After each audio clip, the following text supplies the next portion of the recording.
Jika orang yang bukan pengikut setia mencoba melakukan tes ini, dia akan mati.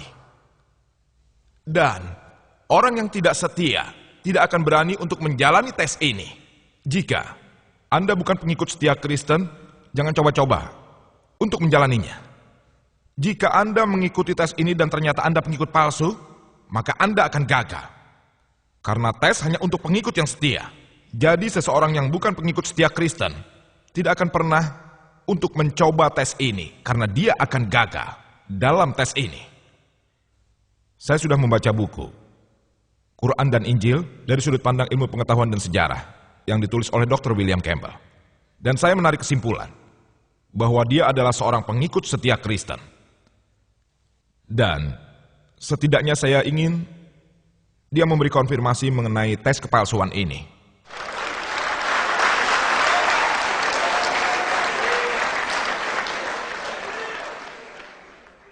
Tolong jangan disalahartikan.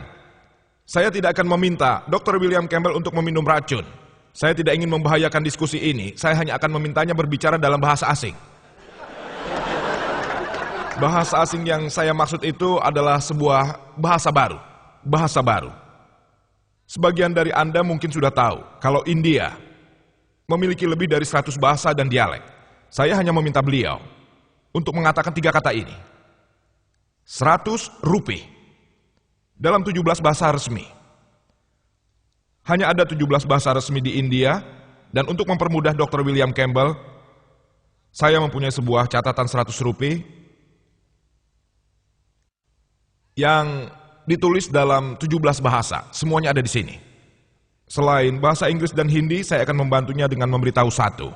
Eksap rupaya, bahasa Hindi. 15 bahasa lainnya, saya meminta beliau untuk membacanya. Saya tahu tes ini mengatakan mereka akan berbicara bahasa-bahasa asing dengan sendirinya tanpa bantuan bacaan.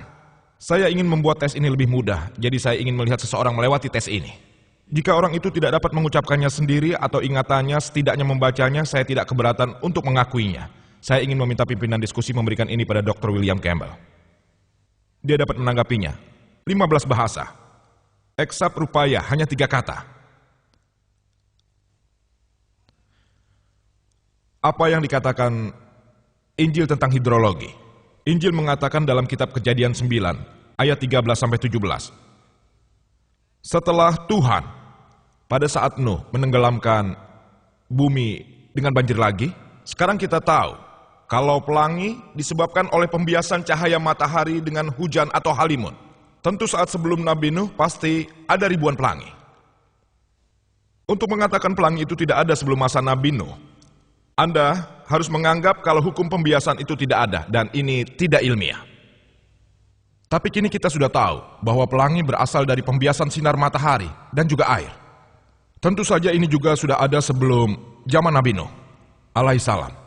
Untuk mengatakan bahwa pelangi tidak ada sebelum zaman Nabi Nuh, itu berarti tidak ada hukum pembiasannya juga.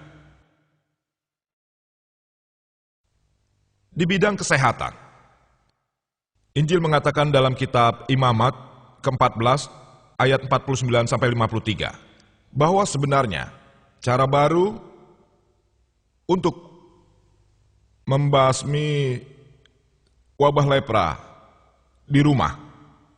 Di situ dikatakan, ambil 2 burung, bunuh 1 burung, ambil kayu, ukur, dan masukkan burung yang masih hidup itu ke dalam air.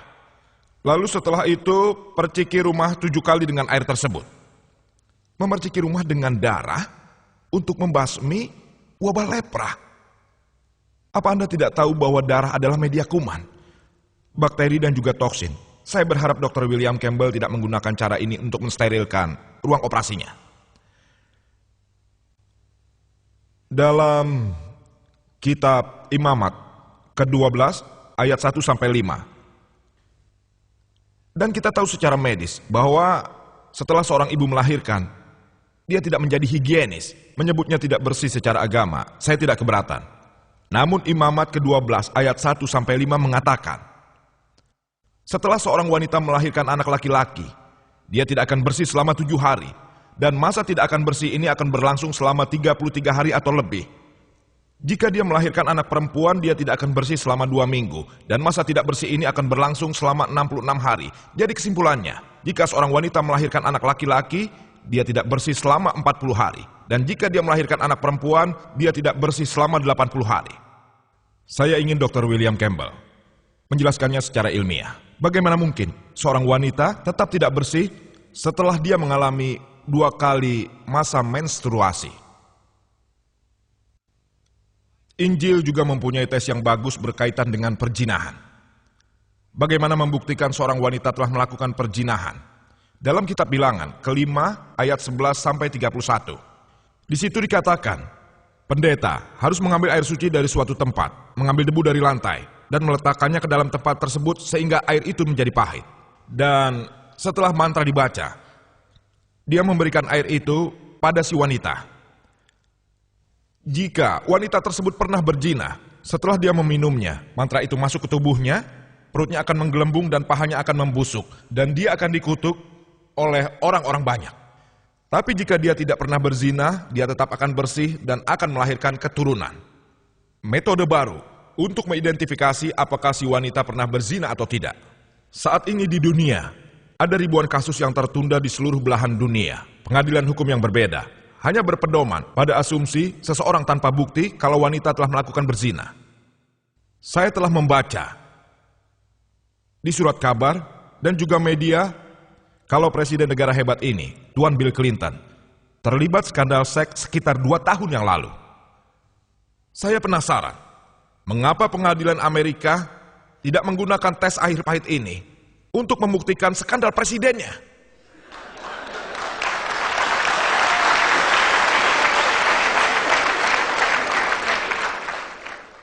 Dia pasti akan segera dibebaskan tanpa hukuman. Mengapa misionaris Kristen dari negara besar ini, terutama mereka yang berkecimpung di bidang kesehatan seperti Dr. William Campbell, tidak menggunakan tes air pahit ini untuk menebus presiden mereka secepatnya? Matematika adalah cabang ilmu pengetahuan yang sangat dekat dengan IPA yang dapat membuktikan untuk memecahkan masalah ini dan sebagainya. Ada ribuan kontradiksi dalam Injil. Ratusan berkaitan dengan matematika, saya akan menyinggung di antaranya. Disebutkan dalam Ezra kedua ayat 1 dan Nehemia ke-7 ayat 6 bahwa ketika orang-orang kembali dari pengasingan dari Babylon, saat Raja Nebukadnezar dari Babylon membebaskan orang-orang Israel dari tahanan dan daftar orang-orang tersebut diberikan. Daftar tersebut tercantum dalam Ezra 2, yaitu pada ayat kedua sampai 63 dan Nehemia 7 ayat 7 sampai 65. Daftarnya diberi nama dan nomor orang yang dibebaskan.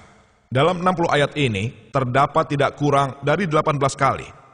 Namanya sama, tapi nomornya berbeda. Terdapat tidak kurang dari 18 pertentangan dalam kurang dari 60 ayat dari 2 bab ini.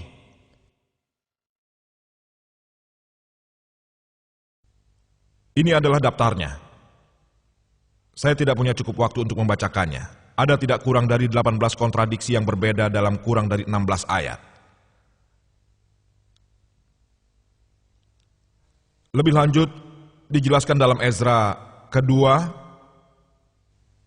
ayat 64. Total jamaah jika Anda tambahkan mencapai 42.360. Dan jika Anda menghitung Nehemia bab 7, ayat 66, jumlahnya akan sama, yaitu 42.360. Namun, jika Anda menghitung semua ayat ini,